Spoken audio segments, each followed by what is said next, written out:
Assalamu alaikum, hurmatly telegörçüler. Efirde Obodo Orozo teleberüsü. Ani men Sakı Sadıkov alып baramın. Hurmatly telegörçüler, bugün biz nike maselesi tuuralı söz kılabız. Bugünkü bizdin konok Kırgızstan Müslümanlar Din Başkarmalığının Fatva bölümünün başçısı Ravşan Hacı Eratov. Hoş gelipsiz. Hoş bulduklar. Ravşan Hacı, nike maselesi жалпы dinimizde adamların turmuşunda negizgi mesele bolуп эсептелет. Дегеле нике деген эмне, жанагы кандай максатта негизделген, ушул тууралуу сөз баштасаңыз. Rahmat. Bismillahirrahmanirrahim. Alhamdulillah, wassalatu wassalamu ala rasulillah. Жараткан Аллага чексиз мактоолор, сүйүктүү пайгамбарыбызга салаваттар жана саламдар болсун дейле. Авал жалпы жумурай журтту азыркы орозолор менен чын жүрөктөн куттуктап кетем. Алла таала тутуп аткан орозоңуздарды Аллах таала кабыл кылган болсун. Ошол орозодогу бардык жакшылыктарды Кыргыз элиме Алла субхана таала баарыбызга телегей тегиз буйруп насип кылсын. Албетте бүгүнкү коюп аткан маселеңиздер дагы маанилүү. Нике деген бул Алла субханаху таала бул жарыктыкта жараткан бүт жандуулардын ичинден адам баласына берген бир өзгөчө неаматы деп айтсак болот. Себеби Алла таала адамдын кадыр баркын, мартабасын бийик көтөрүү максатында атайын бир башкаларга караганда, башка жандууларга караганда адам баласынын жашоосун өзгөчө бир абалда билгендиги менен аймаланып турат. Ошолордун биринде ушул нике дагы ошондой болот. Ошол максатта берилген. Айтайлык, башка жаныбарлардын жупташуусу табият үйрөткөн маңызда ошондой бир өзүнчө бир система бар. Табият үйрөтүп койгон жол менен, ыкма менен бара берет. Ал эми адам баласынын жупташуусу бул Алла тааланын айткан өкүмүнө ылайык болот. Каалагандай эле, ар ким өзү каалагандай эле эмес, атайын бир эреженин негизинде. Демек, эки чоочун адамдын, эки чоочун үй бүлөдө өсүп жетилген кыз менен жигиттин бир жастыкка баш коюп, адал турмуш кечирүүсү үчүн Аллах тааланын берген буйругу, берген эрежеси, жолу десек болот никени. Демек, адал жупташуу үчүн Алла таала никени берген. Никенин өзүнүн шарты бар.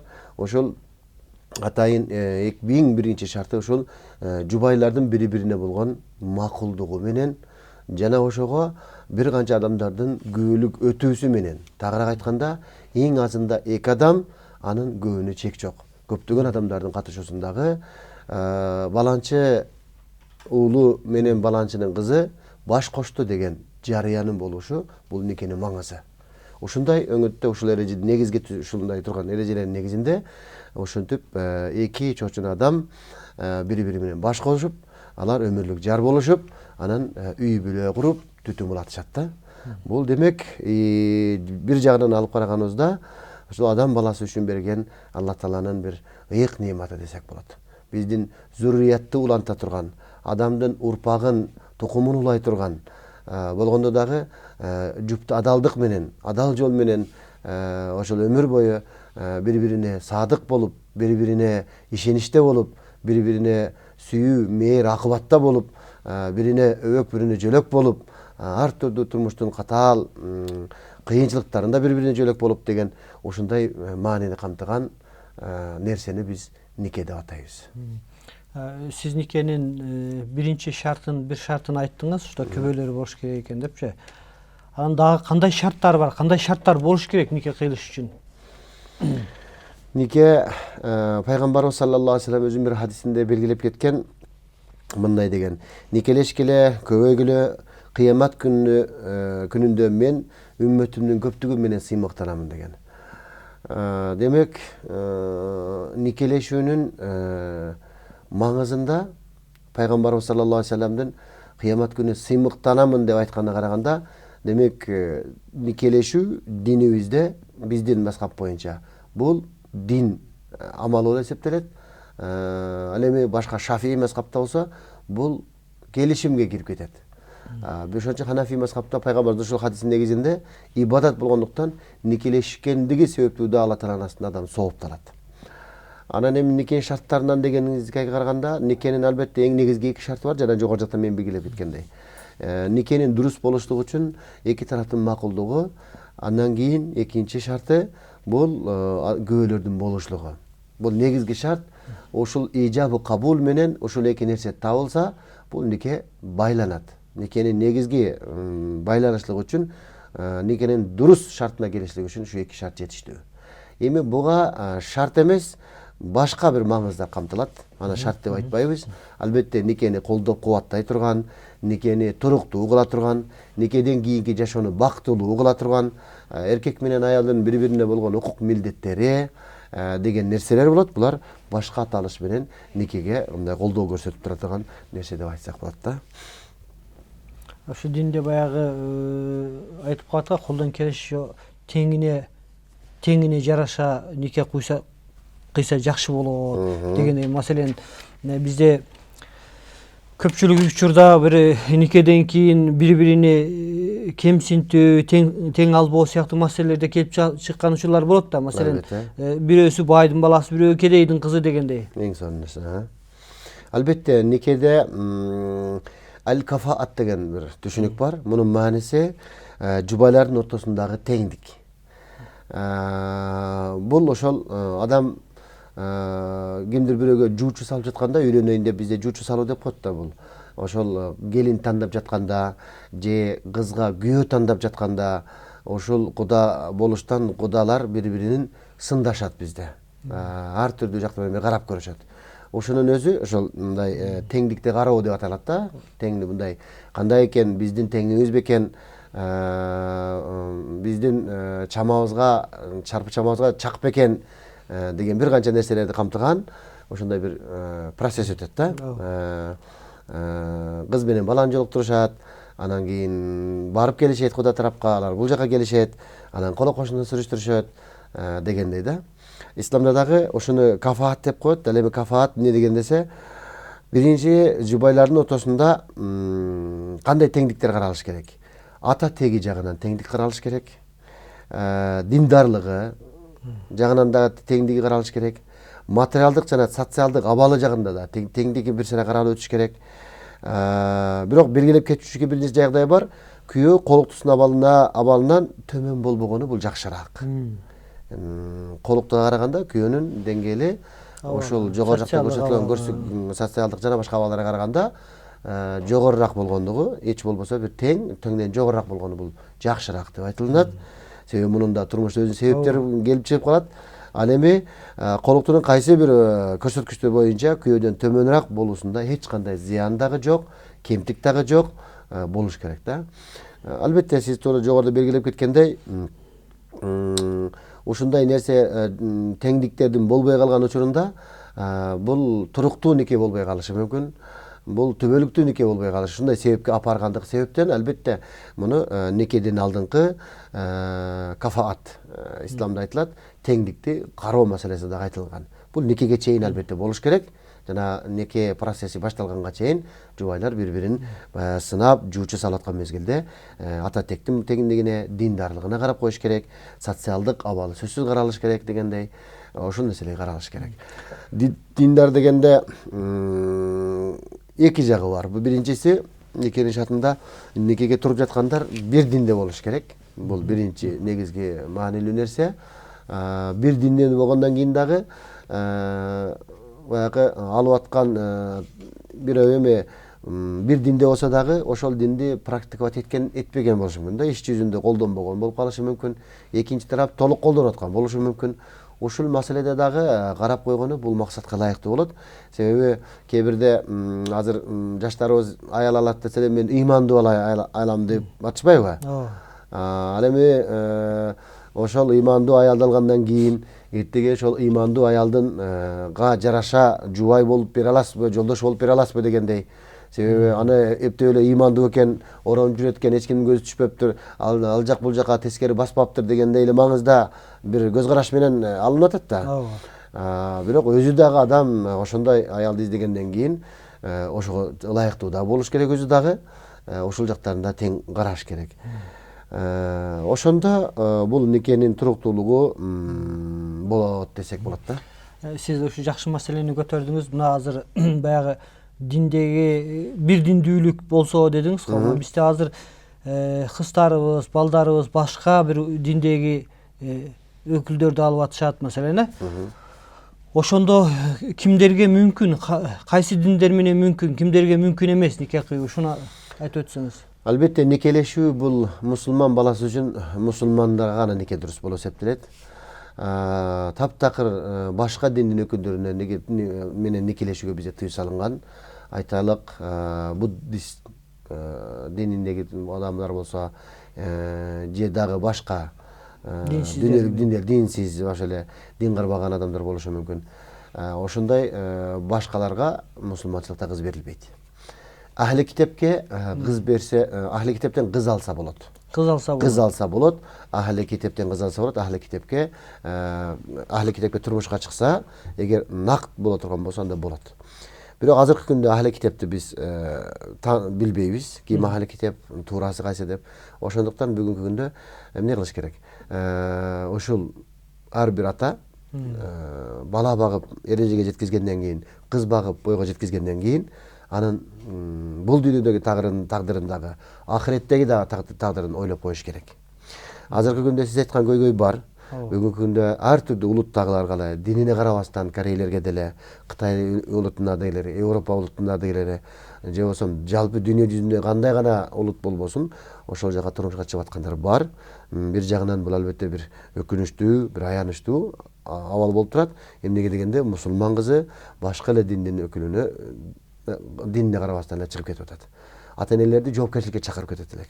Кыз баккандан кийин эми бул өзү окуду, өзүн өзү чечет, эми ошоктон эми табышып калса эмне кылалы деп кайдыгер карап коет.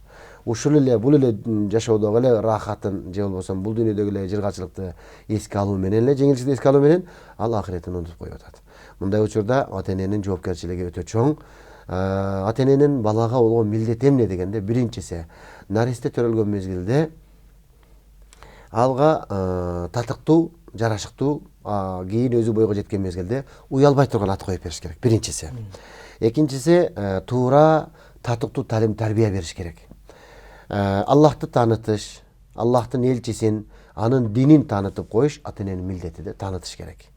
Андан кийин окуганды, жазганды, мына билимди бериш керек. Анан кийин кунар үйрөтүш керек.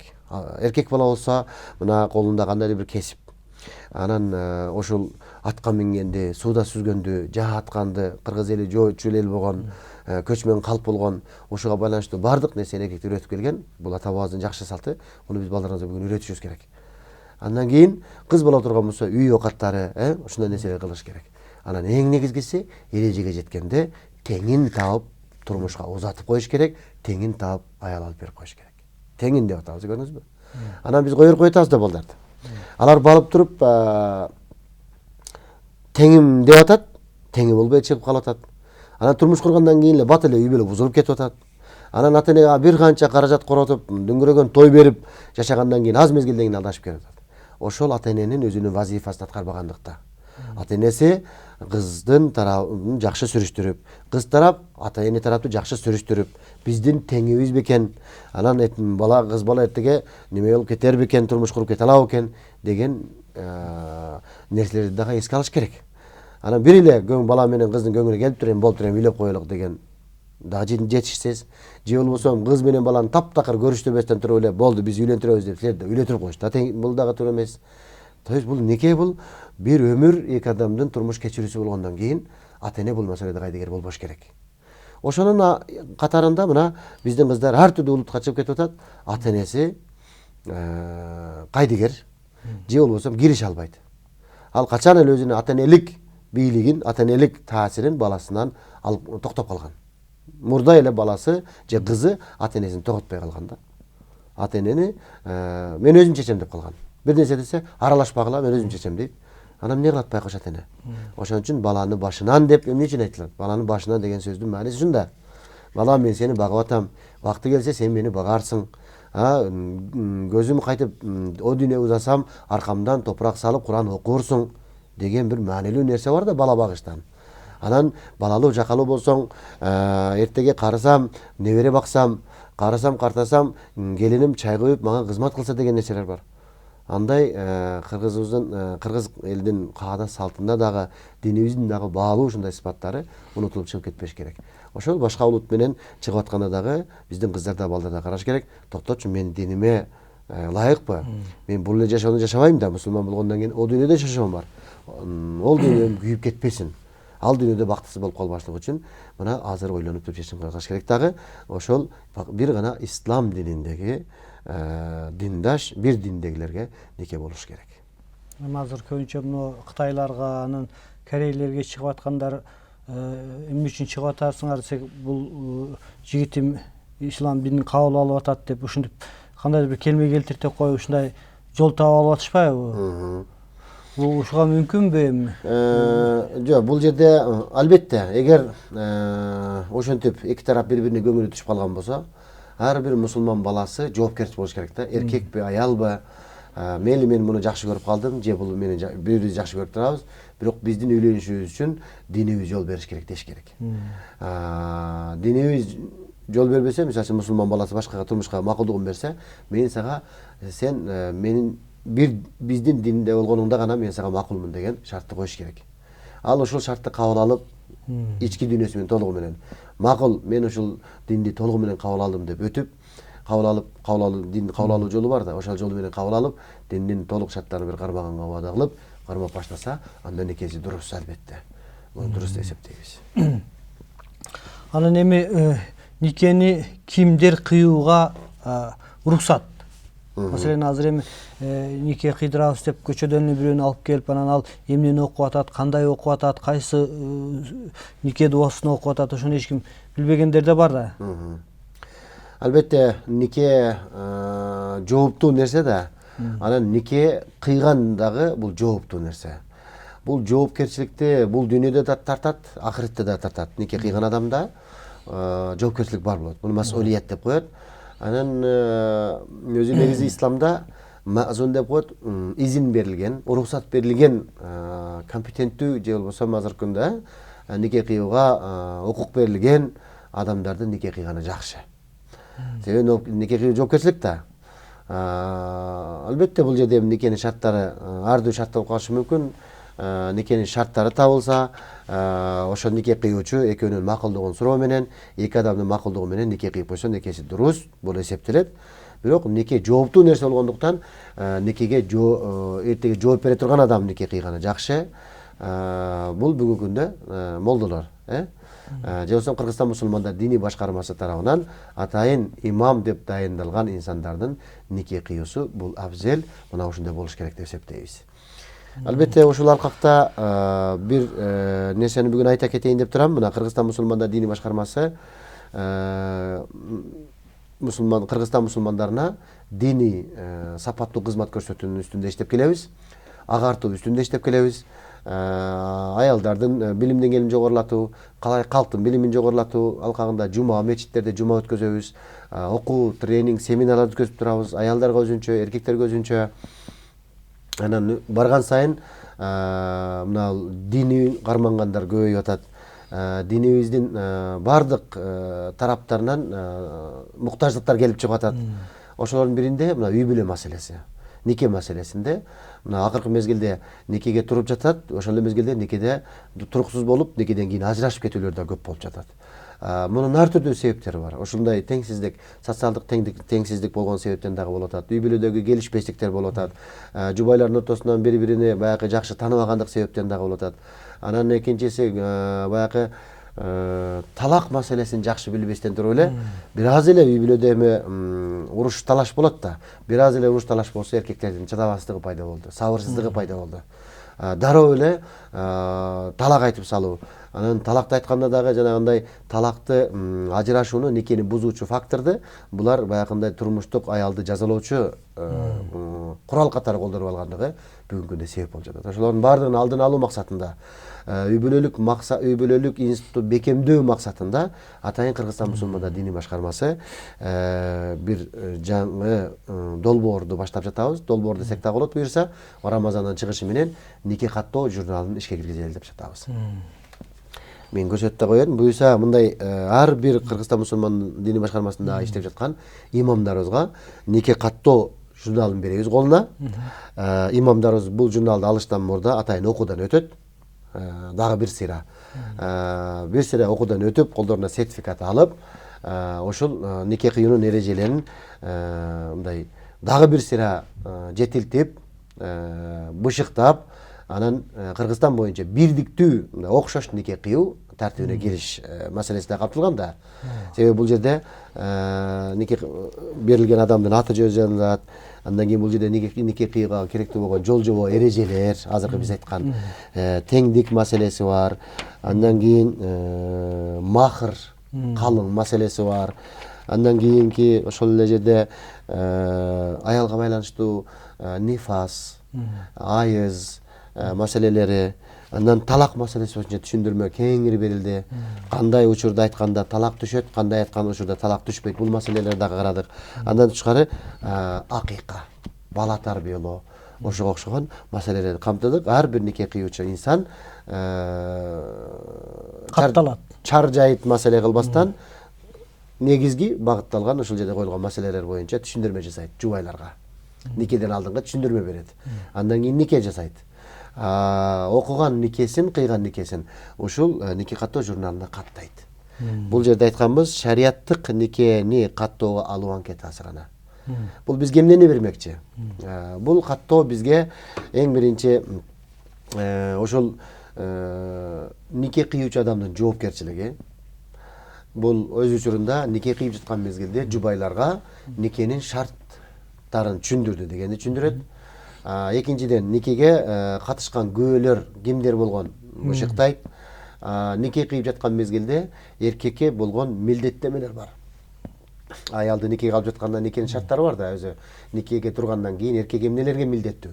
Ушул эң негизги согуган нафака, күнүмдүк багуу, аялды тамак аш менен, кийим кечек менен камсыздоо, турак жай менен камсыздоо, ушул үч нерсе нафакага кирип кетет.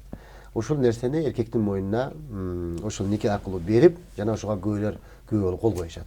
Бул жерде никеге туруп жаткан мезгилде дагы бир негизги максаты жубайлардын аты жөндөрү жазылат. Паспорттук маалыматтыгына жазып атабыз. Күбөлөр, анан махыр жазылат.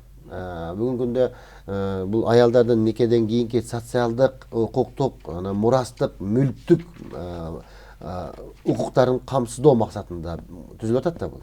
Шарият боюнча аялды алгандан кийин биринчи ага багыш керек, нафакасы. Демек социалдык укугу чечилип атат, социалдык бөйгөйлөрүчү. Турак жай менен камсыз болуш керек аял, нафака менен камсыз болуш керек аял. Андан кийин махыр деген нерсе бар. Махырдын шарият боюнча белгиленген өлчөмү бар. Ушул берилген махыр бул аялдын мүлкү болуп эсептелет. Бизде турмушта кандай? Жубайлар үйлөнгөндөн кийин бир эле счет бар да, орто казана бар. Бардыгы эркектин атында эсептелет. Кокус аял ажырашып калган учурда аял эч нерсесиз калып калган учурлар дагы бар. Атасынын үйүнөн турмушка чыкты да узап кеткен, чыккан кыз чейинден тышкары деп, кызга эч нерсе үлүш жок. Ошол сепке деп берилген нерсеси кээде ошону дагы алып калып аткан, ажырашуу мезгилде алып калып аткан эркектер бар да. Анан эч нерсесиз калып калып аткан аялдар бар. Укуктары шариаттык никенин койгон милдетиндеги укуктар да сакталбай калып аткан учурлар бар да. Буюрса, ошонун бардыгынын максаты аялдардын никедеги жана никеден ажырашып калган учурдагы мүлктүк, мурастык, социалдык укуктары сакталыш максатында түзүлүп жатат. Ошол дагы айта турган нерсе, эмне дагы максаттарды көздөйт. Үй бүлө баалуулуктарын жайылтуу дагы негизинде максат болуп атылып атат. Үй бүлө баалуулуктары дегенде биз мына айтпадыкпы, негизги никеге байланыштуу болгон нерселерди никеден алдын айттыртайлык депчи. Ошол эрди катындын ортосундагы сүйүү махабат кандай болуш керек? Ортосунда уруш талаш болбошлук үчүн эмне болуш керек? Жубайлардын жакындары болот, кайнене, кайнаталары, кайнеже, балдыз деп коет, кайнага деп коет. Ушулардын дагы кээ бир учурда турмуштарына киришип, үй бүлөнү бузуп коюткан учурлар бар да. Алар кандай учурга чейин кириштик кыла алат, кандай учурга чейин киришпеш керек? Кыз, келин, кайнене, кайнатага кандай мамиле кылыш керек? Күйөө бала кайнене, кайнатасына кандай мамиледе болуш керек? Ушул маселелер Анан ортодогу акча, үйдөгү каражат маселеси кандай болуп топтолуш керек жана кандай болуп сакталыш керек, үйдү бүлөдө ким кожоюндук кылыш керек, ушулар бүгүнкү күндө биз жубайларга дагы жакындан үйлөнүп аткан мезгилде түшүндүрүп, үй бүлө баалуулуктарын жайылтсак, үй бүлө институту бекемдейт, бекем болот деген максатта мына ушуну ишке киргизип жатабыз. Буюрса ушул орозо чыгышы менен баардык имамдарыбызды окутуп, колдоруна ушул нике каттоолорду журналын берсек катталат. Андан кийин оюбуз ошол катталган никелерди өзүбүзгө электрондук бир база түзүп, бул жерге каттап турсак, эми турмуш болгондон кийин ар түрдүү учурлар кездешет экен. Ажырашуу мезгилдери болуп калат, соттошуу мезгилдери болуп калат. Чырдашкан мезгилдерде албетте бул жерде аялдардын дагы укугун, эркектердин да укугун бир мындай укук талаасында мындай чечип бергенге өбөлгө болот деген максатта көзделип жатат. Анан дагы бир нерсеси бул эми 18 жашка толо элек жарандардын никеге турушуна Кыргыз Республикасы мыйзам боюнча уже негизинен бөгөт коюлду. Ошону дагы бир ишке ашыруу да камтылган. Себеби азыркы күндө ушул мыйзамды көп билбегендер дагы бар экен, ата-энелер. Келип эле молдокени никеге бере кал дейт экен. Жаш курага жеттиби десе, ай жетти булука деп коет экен. Жок, бизге паспортун алып келгиле десе, ой качандан бери паспорт сурап калгансыңар деп калат экен. Биз жарандарыбыздын ушул тараптан дагы сабаттуулугун жоголотайлы деп атабыз да. Мына ата-энелер ушул келин алышым керек деп эле шашып калат. Кыз узатыш керек эле деп шашып калат дагы. Ошондой негизги моменттерге көңүл бербей калышат да. Бул нике катташ керек, мамлекеттик нике каттоодон өтүш керек. Мына дин башкармалыгынын шариаттык нике каттоодон өтсө, бул нике атайын бир жерде катталып турса, аялыңыз, кызыңыздын же балаңыздын ал баягы турмуштук немеси, бул укугу бир жерде сакталат деген сөз да бул. Анан биз баягындай шашып бушуп эле, ой ала калалы, узата калалы деп анан нике каттоо күбөлүк албай калат, ЗАГС алынбай калат. ЗАГС алынбай калып, кийин балдарына метрке күбөлүк ала албай калткандар канча. Ар түрдүү турмушта болот да. Ошондуктан бул мыйзамдуу нике болуш керек. Ошондойго дагы элдин сабаттуулугун жогорулатайлык, ата-энелерди үйрөтөйлүк деп атабыз. Эми жарандарыбыз келсе, паспортун ала келет да. Паспортун ала келгенде жаш курагы ошол жерден билинет. Анан эми паспортту арабасаң, эми жаш жеттиби десе, ооба деп коет экен. Кээ биргилер баягы эми нике болсун деп ооба деп коет экен да, мисалы үчүн. Балага жашына жетти дегендей кылып эле. Ошол максатта да биз Равшан ажы, бул эми бул журнал кайсы бир деңгээлде бир юридикалык, укуктук бир документ сыяктуу болуп калыптыр да. Анан эми өзүңүз билесиз, биздин шариятыбызда эркектерге мүмкүнчүлүктөр берилген, биринчи аял алууга, эми конституцияда ал каралбаган менен биринчи же экинчи, үчүнчү аялын алып жашап аткандар бар. Ушундай бир кадамга бара турган эркектер маселен ал экинчи аялын сөзсүз түрдө никесини бул журналга каттаткысы келбейт да. Кандайдыр бир кийин биринчи аял менен соттошуп калышы мүмкүн. Ошондо бир анын үйлөнгөндүгүн тастыктаган документ чыгып калбаш үчүн. Ушул жагы кандай болот эми? Аны ар бир адам өзү чечет. Биз аны ал биринчи аял, экинчи аял деген маселени караган жокпуз. Биз бул жерде үй бүлөлүк баалуулуктарды жайылтайлы деп атабыз. Никеден кийинки социалдык, моралдык укуктар сакталсын деген маңызды кылып атабыз. Бул жерде албетте никеге туруу, биздин шариаттык никеге туруу бул ыктыярдуу. Биринчиден айтып коюш керек. Ыктыярдуу кылып атабыз. Албетте ким бул шарият никеге турса, өзүнүн баягы камсыздады да, мындай укуктук жагын камсыздады, өзүнүн кызынын же баласынын келечегин камсыздады деген максатта кылып атабыз. Андан кийин эми биз ошол бир маселе көтөрүлгөндө мындай ЗАГСка мына мамлекеттик каттоодон өтмөйүн сайын молдолор нике кыйбасын деп бир маселе көтөрүп чыгышкан жогорку кеңеш депутаттары. Муну мен айтып атканым себеби экинчи аялын алып барган адам ошол катталып калса сиздердин журналга, кийин анан сөзсүз түрдө маселен казиятка ар кандай эме болушу мүмкүн да. Эмне үчүн силер экинчи аялын дагы нике кылып каттап атасыңар дегендей бир күнөө коюлуп калышы мүмкүн деген. Биз жарандардын биринчи никеси экенин, экинчи никесин билбейбиз да. Биз сурайсыздарбы ошону? Жок, сурабайбыз. Ыктыярдуу бизге келген, биз айтып атпайбызбы? Никеге турушлук ыктыярдуу. ыктыярдуу. Келген жарандардын никесин каттайбыз. Биздин нике каттоого турган жарандардын кийин соңунда албетте баягы мүлктүк мурастык жана башка укуктарын боюнча жардам берет деген маңыздабыз. Анан эми жубайларга ошол нике кыйылып аткан мезгилде ар бир жаңы үй бүлө курган жубайларга атайын маалыматтык брошюра дагы иштедик. Ошол нике каттоо жүргүзгөн имамдарыбызга биз колдорунан мондай немелерди беребиз. Буюрса Кыргызстан мусулмандар диний башкармасы тарабынан жубайларга нике белгиси совгасы, нике белеги деген аталышта атайын маалыматтык брошюрабыз бар. Ушул жерде ошол жубайларга байланыштуу, никеге байланыштуу мына вали деп коет. Кыздын вали ким болот? Махыр деген эмне? Бул калыңга бизде Кыргызда махыр бар да, шарият боюнча махыр, Кыргызда калың деп коебуз. Ушул калың дагы махырга кирер жөнүндө айтып өттүк. Мен учурдан пайдаланып айтып кетейин. Махыр деген бул бизде символический кылып келебиз азырга чейинчи. Махырга канча берилет десе, шарияттагы эң аз өлчөм символикалык түрдө эле белгиленип калат никеде. Мисалы үчүн 10 дирхам деген, 10 күмүш дирхам. 10 күмүш дирхам бүгүнкү күндө канчаны түзүп атат? 5000 сомдун тегерегинде болуп атат да. Демек, махырдын эң аз өлчөмүн 5000 сомдун тегерегинде эле бычып атабыз биз. Бирок муну махыр деп белгилегенибиз менен ата-энелер кудай эле сүйлөшкөн мезгилде калың берип атат да. Ошол калыңды дагы биз махыр деп эсептеп атабыз. Эмне үчүн? Себеби ошол кызга берилип атат да. Кызды болуп алганы, үйлөнгөнү, турмушка узатканы барганда күйөө бала тарабынан сунушталып атат да. Ата-энеси тарабынан биз үчүнчө калың берелик деп. Анан берилген калыңга ата-эне кээ бир жерде кошуп, ошол кызга турмушуна керектүү боло турган буюм тайымдарды алып берип жатат. Муну сеп деп коебуз да биз. Ошол себинде келген нерсени ошол айыл өмүр бою колдонот өзү. Үй бүлөсү менен колдонот. Эми болбосун ар бир үй бүлөлөрдө кээ бир ажырашып калган учурда кыз ошол жүгүн көчүрүп кетип атпайбы? Ошол себептерден кандай Кыргыздагы айтылып келаткан калың дагы махырга эсептелет. Анан учурда пайдаланыш керек экен. Кээ бир жерде бизге ошондой бир маселелер келип калды да.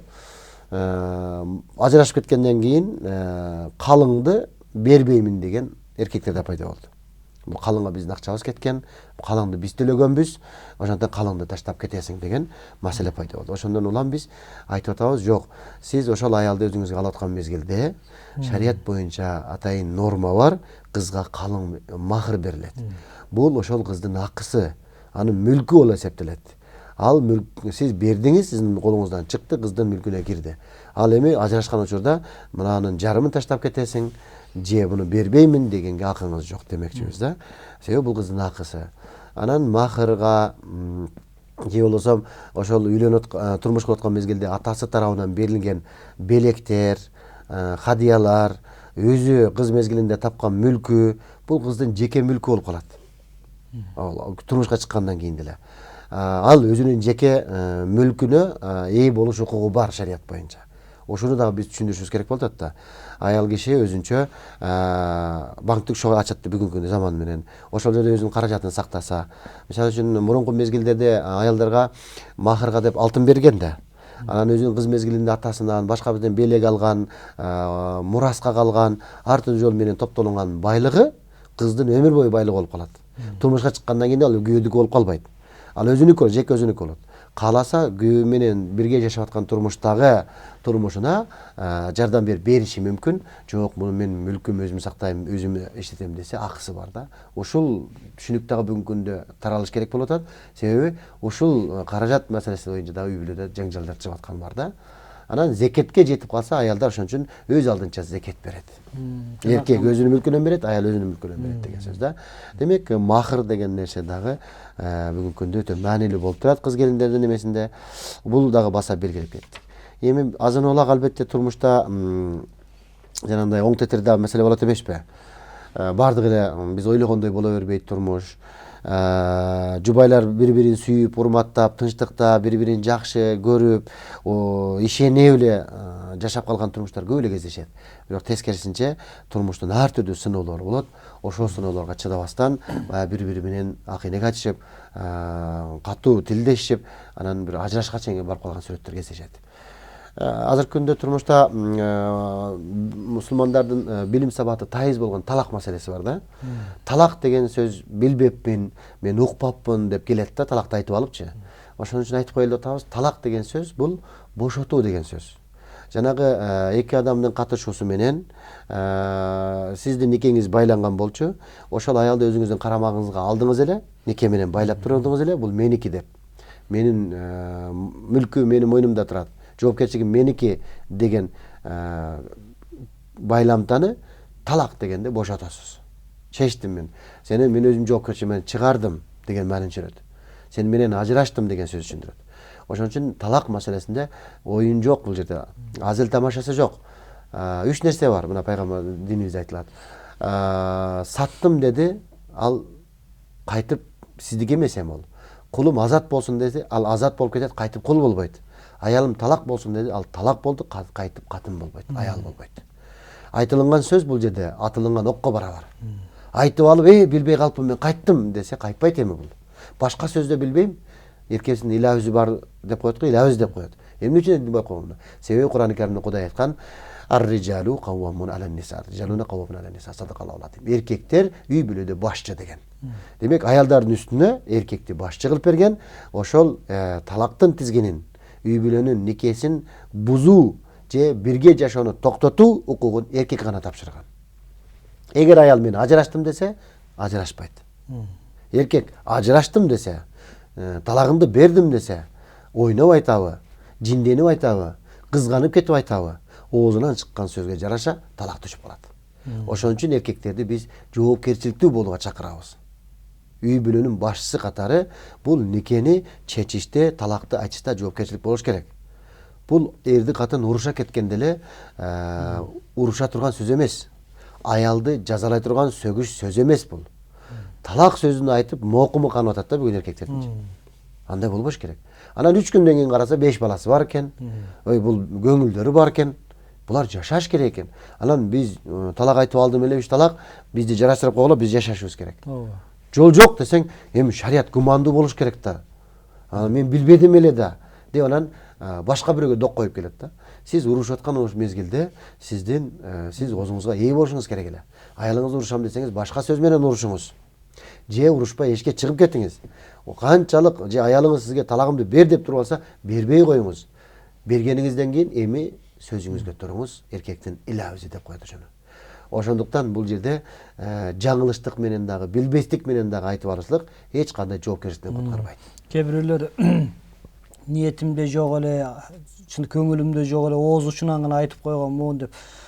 Кээ бир анан молдолорго барса, чын ниетиңден айттыңбы же ооз учуңдан айттыңбы дегенде ушулар да кездешет экен да, ушу кандай дейсиз? Эң туура айттыңыз. Бул талактын эки түрү бар да. Бирөө ачык талак, ачык сөздөр менен айтылган талак. Ажырашуу. Мисалы үчүн талаксың, талагыңды бердим деген сөздөргө бул чын көңүлү суралбайт.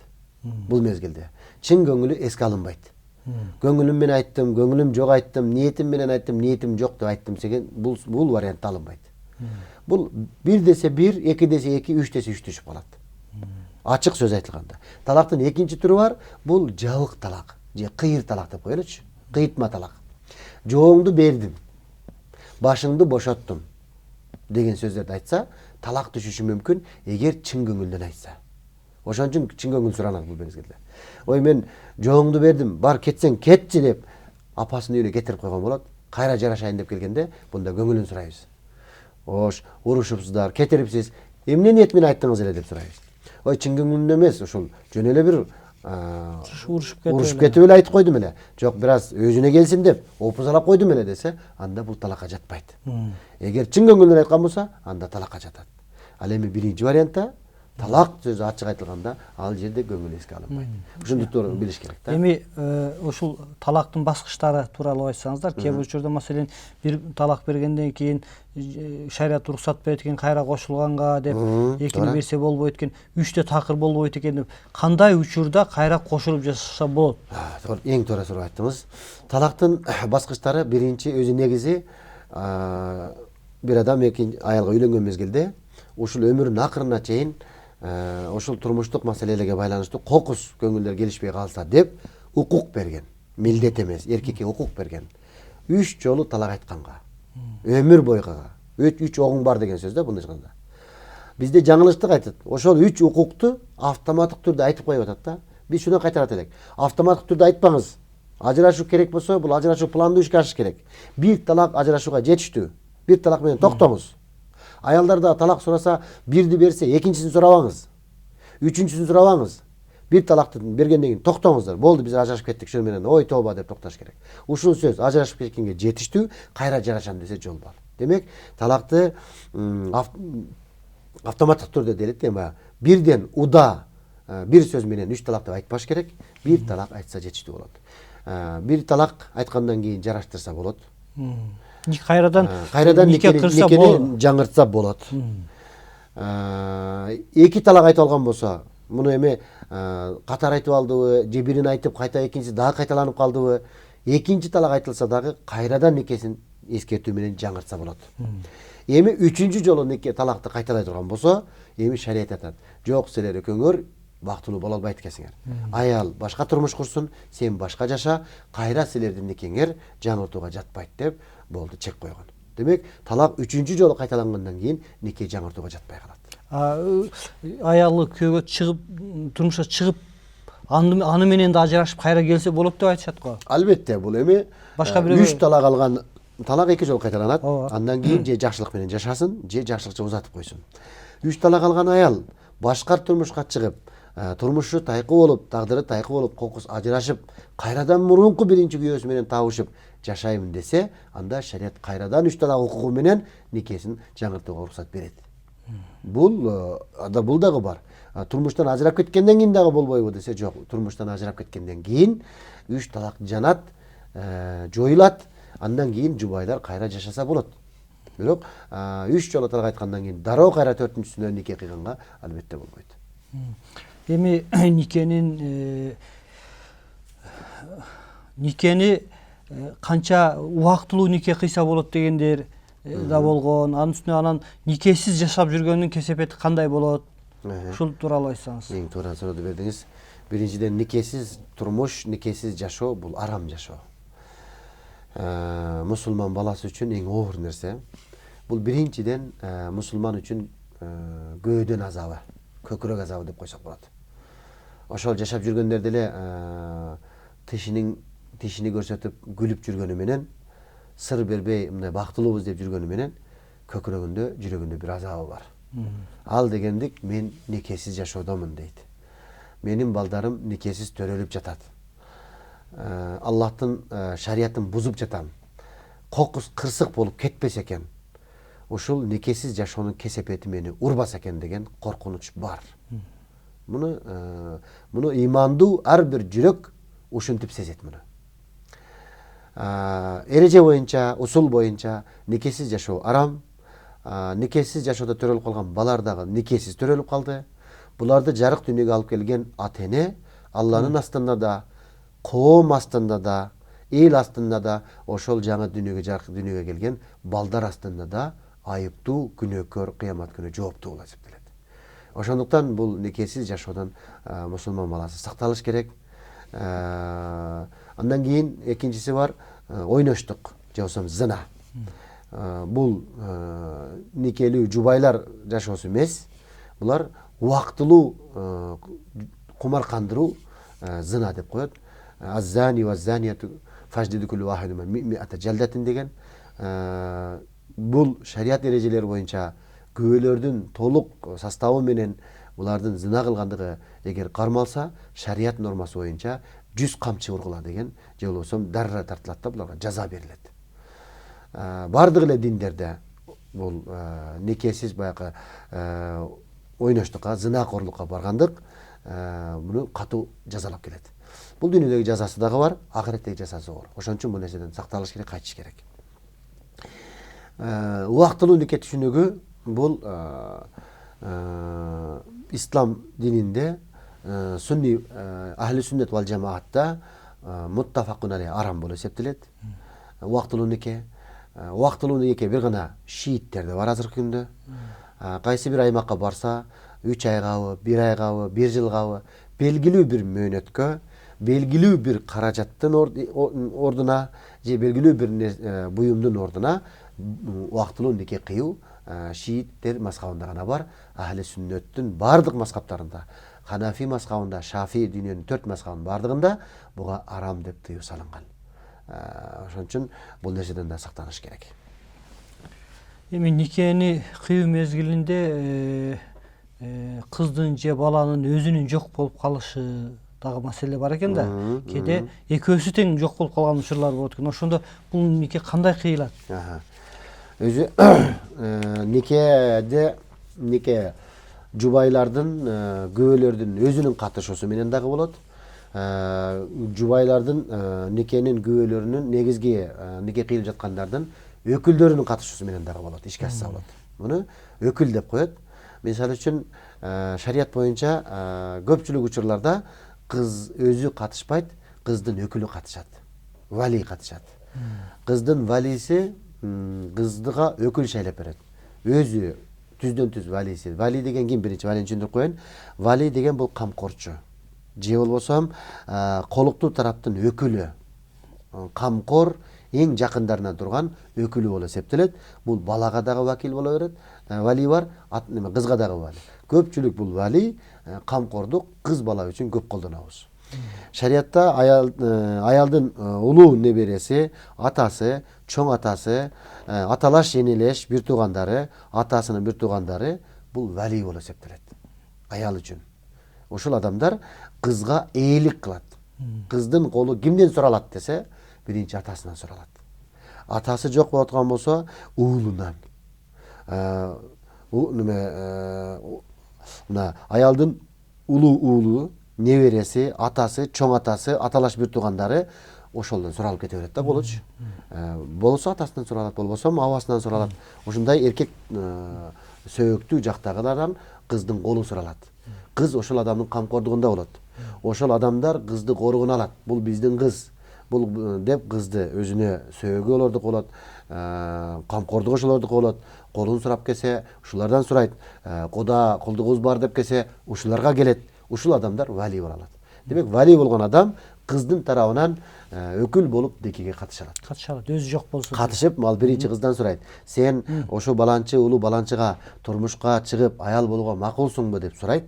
Кыз айтат, мен макулмун, менин атыман барып, ошол никеде менин атыман жооп берип коюңуз деп өзүнүн тапшырат.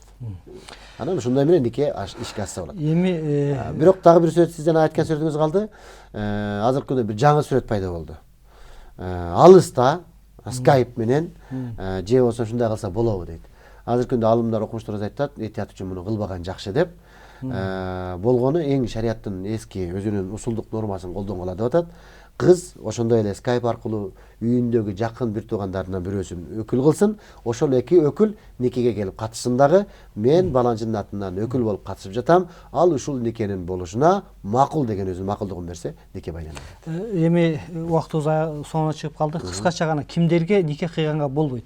Ошо токтолуп койсоңуз. Никеге кандаш бир туугандарга, эмчектеш тууганчылыгы барларга, мусулман эместерге, никелүү аялдарга, кимдир бирөө никесинде турган болсо ага болбойт. Эже сиңдилерге бир учурда никеге алганга болбойт. Ушул 6 түрдүү аялга эркек киши нике кылганга болбойт. Дагы бир кайталап коеюн. Кандаш бир туугандар, то есть бир туугандарга, анан эмчектеш бир туугандарга, ошондой эле мусулман эместерге, мусулман эмести аял дагы эркек дагы алган болбойт. Ал эми никелүү аялдарга жана ошондой эле эже сиңдилерди бир учурда бир никеде кармаганга болбойт. Рафжан ажы, бизге берилген убакыт соңуна чыкты. Келип ушул нике тууралуу жакшы маек кур бергениңизге сизге ыраазычылык беребиз. Урматтуу телекөрүүчүлөр, ушу менен көрсөтүүбүз соңуна чыкты. Саламатта калыңыздар. Кайрадан жолугушканча аман болуңуздар.